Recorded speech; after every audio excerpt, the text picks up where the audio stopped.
Hello and Happy New Year. It's the 1st of January 2021, so it's the year to celebrate the centenary of Summerhill School. So, hey! Happy 100th birthday to Summerhill School. Object 20, so I'm a fifth of the way through these objects, is this. It is money. It's £10 here, two £5 notes. So we're going to hear some stories to do with money and Summerhill School. The first story I'm going to tell is an interesting one, because at times in my life at Summerhill I was meant to leave in a way, in a sense that my life felt like it needed to move on. So, but I was very bad at leaving Summerhill. If you are sorry, anyway. Well, and me, I was waiting at the door, I think, for and it was the end of the term, and everyone had gone, and I think it was Tony. Tony drove up and said, "How are you?" Tony's Zoe's husband, and I said, "Well, I'm not feeling that well. I'm not feeling happy." He said, "Well, why not?" I said, "Well, I haven't really organised leaving. This is my last term, and I've said goodbye, but I haven't organised what I'm going to do next," which I hadn't. I don't know why, but I just felt unable to in the last term. Anyway, so Tony said, "Oh, why don't you just pop in the car and I'll drive you across to the house and you can chat to Zoe." So I got into his car and he drove me to the farm. Tony's a farmer, and dropped me off at the house, and I had a lovely coffee and biscuits with Zoe, who's an incredibly good host and a very good friend. And she said, "Well, what's wrong, Michael?" And I said, "Well, I haven't really prepared to leave, and I'm not sure what to do with my life, and I'm just very worried." And she said, "Well, would you like to stay?" And I said, "Well, yes, at least until I know what I'm going to do next." And she said, "Well, luck will have it that Tony had just refurbished the cafe area, it's above the woodwork in a separate building from the house, next to the house. And you go upstairs and there was a cafe, and it had sort of become a bit slightly derelict in a way. There was a hole in the floor, and Tony had done a really good job of reflooring it and fixing the floor and the windows, and putting in new carpet, and even a kitchen, which was brilliant, with a fantastic working surfaces and storage spaces and things." And Zoe said, "Well, we're going to open the cafe next term. Why don't you manage the cafe, because it's a new area, and we'll just see how it goes and see how you can run the cafe." And I said, "That would be fantastic." So next term, I wasn't a teacher, though. I taught and did it, share my enthusiasms with the students. But I ran the cafe, so I was sort of in charge of it, and was meant to see how it could be run in terms of as a space, as shared space for the children to use during the day and the evenings, and as a bookable space, so that it could be booked for events and things like that. So, and that was a very interesting time, and during that time, in fact, there was an inspection, and I developed the cafe into a place with fair trade fruit juices and fair trade tea and coffee, and I'd open it in the mornings at 9 o'clock, and sort of serve the tea and coffee, and I bought lots of second-hand games, charitable games from the charity shops. The local charity shops had some fantastic games and things, and I also got books and magazines, regular magazines like science magazines and other types of magazines, popular magazines and things, and comics. And also some fantastic storybooks. I love illustrated storybooks, especially of different cultures and things. So there was a lovely set of books that told the myths of Mesopotamia and various other cultures and the ancient world, which was and these books I sort of renew and update and things like that, and they were displayed in magazine racks and things on the sides of the room. And we also had bean bags, and we had a lovely TV that was locked but could be opened up if people wanted to watch videos then, because this is some time ago. And there was a computer in the corner, so that if anyone wanted to use the computer, they could use it to either study with academic CDs or DVDs, or just do some research online. So it was a lovely space. Anyway, during the inspection, it was very popular. I mean, a lot of the students, especially class 1 and 2, and the older students as well, the carriage kids and chat kids, they would come up, and this would be a nice mix of age groups and people from different countries and genders and everything. I mean, it was a lovely atmosphere.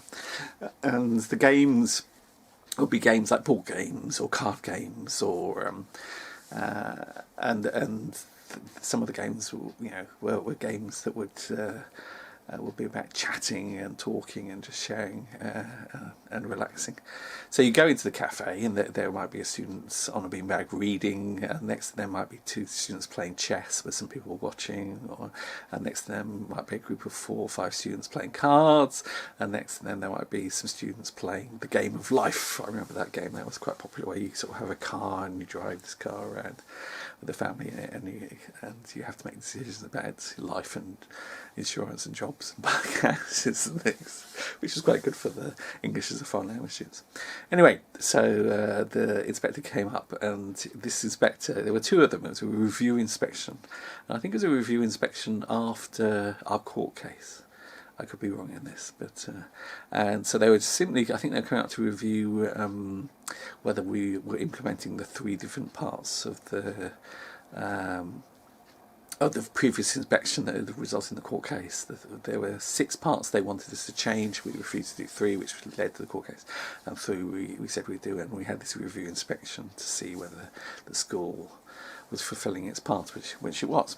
But and this guy came up to the inspector, came up and just wandered around, and I may have served him a cup of tea or coffee, or offered him, and he just sort of mingled with the students, just walking around the room. And he came up to me, quite emotional in a way, and he said, "Look, this is such a beautiful room," he said. And then he got out his wallet and he gave me £10 note, £10, for me to buy either a magazine or another book or something, or CD for the computer. So that he was so impressed by the room and the atmosphere and the dynamics of the room in terms of the children just playing, and it was obvious to him that they were learning. I mean, one of the interesting things about this is that another member of staff, who was at the time teaching the younger kids, not the youngest, but the class 2 kids, he had actually at the staff meeting before the inspection had proposed that the cafe be closed during the inspection. Because one of the things I had done was that I developed the cafe as a learning space, as an informal learning space for the different students, and I thought it was quite a good space in terms of learning English, especially for the foreign language students, which we had quite a few at the time. And the thing was that a lot of the foreign language students were of class 2 age, and I hadn't known this, but the class 2 teacher had created a timetable that tried to bring the students into the class and keep them there in class 2. So he had quite a good attendance. And this is before I had changed some of the cafe and proposed to the staff in a staff meeting several weeks before this. I said to them, look, would it be okay if I had to go at trying to see if I could use the space and develop it more in terms of English language use, in terms of the game playing and the other things, and that so that the foreign language students could see that it was a positive thing to go to. And the staff agreed. I didn't know the opinions of this class 2 teacher at the time, and he didn't tell me either then or even up until this inspection. He didn't tell me, but I later discovered, because I wasn't at the staff meeting before the inspection where he tried to close the cafe down, that he thought that the cafe had taken all his students because he basically was teaching English at 9 o'clock when the lesson started at 9 at the time, with English, and as a result they would come in, and he would have them until break, and then he would try and keep them after break as well with English. And then once they started the lesson in English at 9, they were too polite in a sense to leave. So he would do the first lesson in English about English, and then the rest history or geography. And I think he would do the same after break. Now, he thought that I had taken away all his class 2 students, all the English as a foreign language ones, because they saw that there was another space they could actually go to and chill and practice their English, which was the cafe. I mean, he should have spoken to me. I mean, he spoke to one of the curriculum advisors, who just did nothing about it. But there was this confrontation without me knowing about it, where he tried to close the cafe because he thought that the inspectors would be very negative about his classroom if they saw the class 2 kids weren't coming. In fact, I went round and checked after this which of the class 2 kids were actually in the cafe during the morning, and they weren't all there. So I think some of them just needed a reason not to go to his class. That he was more of a state school teacher than a Summerhill teacher. So, but it's interesting in terms of as stories go. One, I mean, it's interesting because of an inspector at HMI at a school that had been threatened with closure, giving me £10 to spend on behalf of the school for the cafe. I mean, I don't know how many inspectors have ever done that to a school that had previously been so threatened, and was still being threatened by the Department for Education in Ofsted. And the other thing was about how teachers can manipulate children to coming into their classrooms using the timetable, because this teacher knew that these English as a foreign language students were fairly new to the school, therefore they tended to go to lessons. But also because English was a very major part of their being at the school, learning English so they could be full members of the community, their parents would have put pressure on them to go to English. So he would use English as a way of bringing them in and then trying to keep them for the rest of the day. Anyway, let's have a look at a different aspect of money. Another aspect of money at the school is POC. A.S. Neil, there's pictures of A.S. Neil giving out POC, which was each different area of the school depending on age. So the SAN are the youngest kids from like 5, 6 till 10. And then you have the house, the cottage sort of 10, 11, and then the house 12 to 13, and then the shack sort of 13 to 14, and then the carriages is 14 to 17 or 18, depending on when the children leave. And each of those areas would have different pocket money, or POC it's called. And on a Saturday, it's the time and the place has varied over history, but on Saturdays at 1 o'clock, I think it was, the bell would ring and POC would be given out. Zoe gave me the pleasure of giving out POC for a couple of terms when I was there, and you would have a list, and it would tell you what POC they got in terms of their age, and then you just they'd queue up, and you just give them the money that was on the list and tick them off. And then sitting next to you would be the fines officer, who would then collect any fines the students. They'd have a list of the fines the community given from the previous meeting, and their job was to collect monetary fines. And then next to them would be the various shops, which are shops that the children run themselves, sort of selling Coca-Cola or drinks or snack bars or food or whatever, or crisps. And the children could run their own shops, but with the permission of the community. They'd have to get permission from the community to run those shops, and they could do sort of pay on POC, which is you would owe the money. You'd say, look, I haven't got any money today, but can I buy that pack of crisps for like 25p or whatever, and I'll owe you, I'll pay on POC. And they'd write down 25p owed by Michael in their little book, And then when I went to get my pocket money at 1 o'clock on Saturday, I would be in the queue, and I would have to go to the shops and pay off any that 25p that I'd owed. So yeah, and there could be quite a number of shops, and also the committees would do the same thing. You'd have committees raising money, and of course they would go before the shops, and sometimes the committees, because of a committee raising money, then the shops that run by the students for themselves would have to close, so that the committee that's raising money for the school or for a school event would have monopoly over pay on POC. But one of the interesting things about POC, apart from the fact that each age group would get different amounts of money, was that it's featured, this kind of thing is featured in Enid Blyton's book. Her first book that she set in a school is a book called The Naughtiest Girl in the School. And it's all about a girl who's sent by her parents to a boarding school. And it's a very different type of boarding school, because before she arrives there, she decides, I'm going to be so naughty that the school will punish me, and they'll have to send me home, because she had decided beforehand that she wasn't going to like boarding school. And yet she comes to this boarding school, and it's a school where the children have their own court, and she discovers that she doesn't get told off by the staff, that it's the children's court that decides on who's broken the law or not, and on fines and consequences.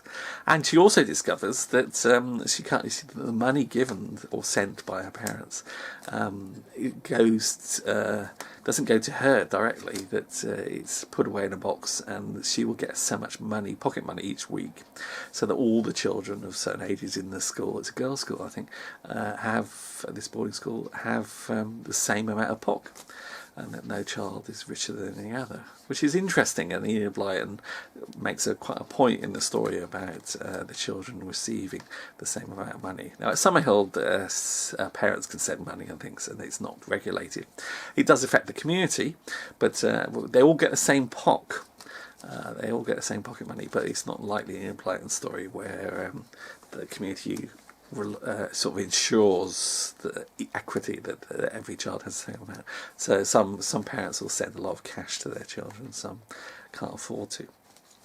But yeah, it's interesting that Enid Blyton, I mean the book The Naughtiest Girl in School is based on Summerhill, and it's just very interesting how Enid Blyton portrays the importance of pocket money and equity in her school, her fictional school.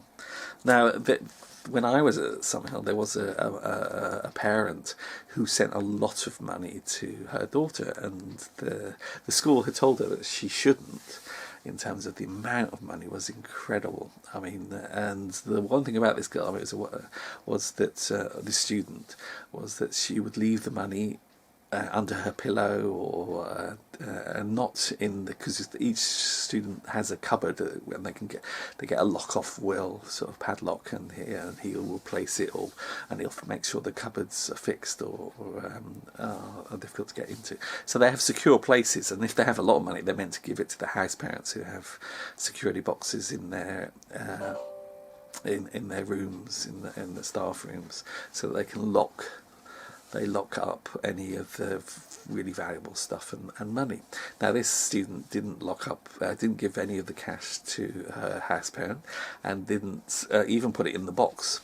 She would put like £100 or £80 under her pillow, and she would do it in view of the people that she thought were her friends. And it came to a point where so much money was being taken from her and was being stolen, that one of her friends actually brought it up to the meeting and said, look, this is a problem. The people who share the rooms with her and go in the room, and I'm one of them, that she leaves money lying around and people are taking it, and she's not using the meeting, she's not accusing people of stealing, and it's in a sense it's corrupting all her friends. And she would use money, she'd go downtown and buy her friends or the group that were around big presents, like huge teddy bears or big boxes of sweets and things. And it was one of the children her age, they were young children, I think it might be in the house, so they would have been about 10, 11, 12, and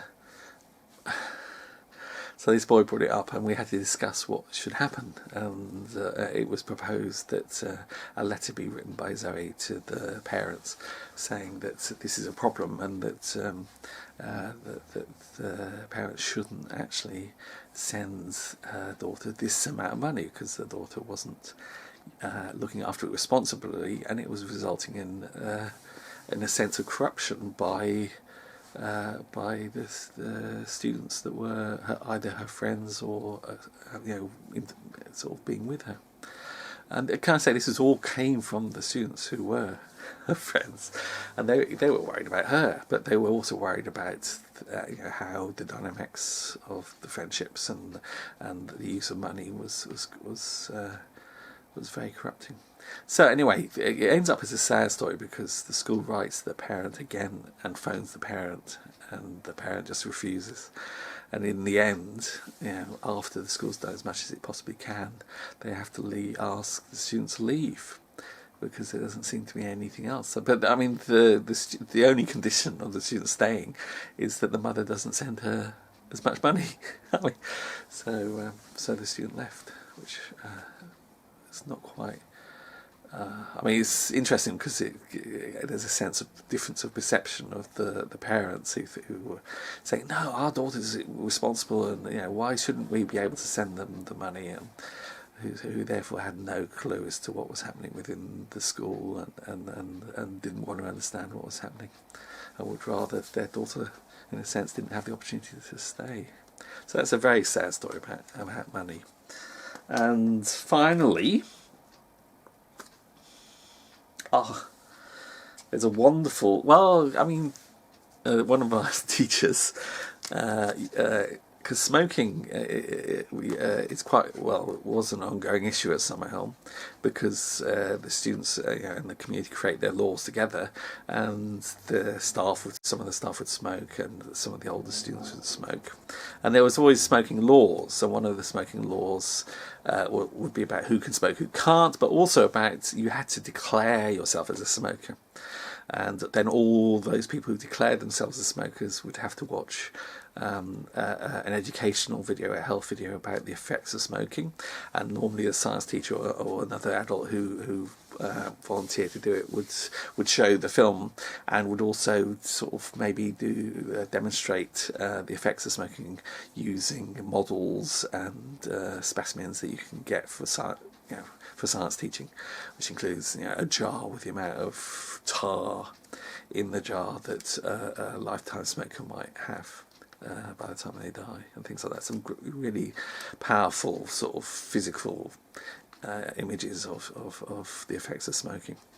And this particular teacher would get, I think it was a £10 note, maybe a £5 note. They would calculate how many cigarettes they could buy with this, and then they would ask the smokers, how many cigarettes they would smoke a week or whatever, and then they would say, well, this represents so many of those cigarettes, and then they would burn the money in front of them, and they were so shocked that anyone would do that. And he said, well, that's what you're doing.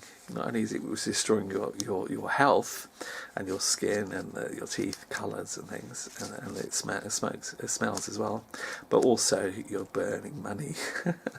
It was very effective. I mean, there are many stories to do with smoking and things, because there was a time when the smokers sort of rebelled, and they all turned towards the wall. Not all of them, but a number of them did, so that they weren't looking. They were all facing the wall, looking the opposite way to the TV screen where the video was being shown, and things like that. So, but that's another story. And the final story with money is to do with Homer Lane, because Homer Lane was one of the people that inspired A.S. Neill in terms of the idea of loving children, and that in order to turn children to turn children from being rebellious and violent into being individuals who respected themselves and others, that love was the main solution.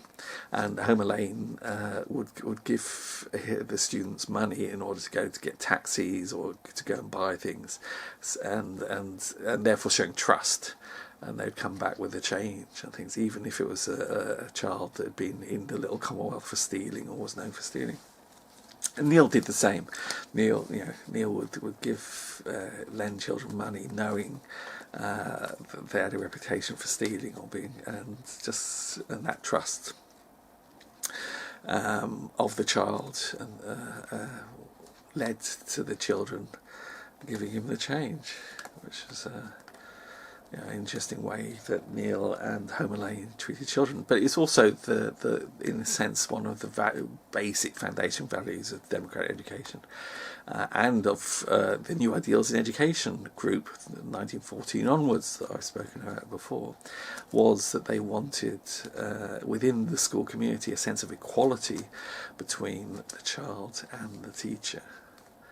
And to, in a sense, destroy the authority through power and fear that normal schools used in order for the teacher to be so-called respected, and in order for the teacher to control and get obedience from his children. So that's my stories for the new year to do with money. Thank you very much indeed, and I hope you all have a happy 2021. Bye-bye.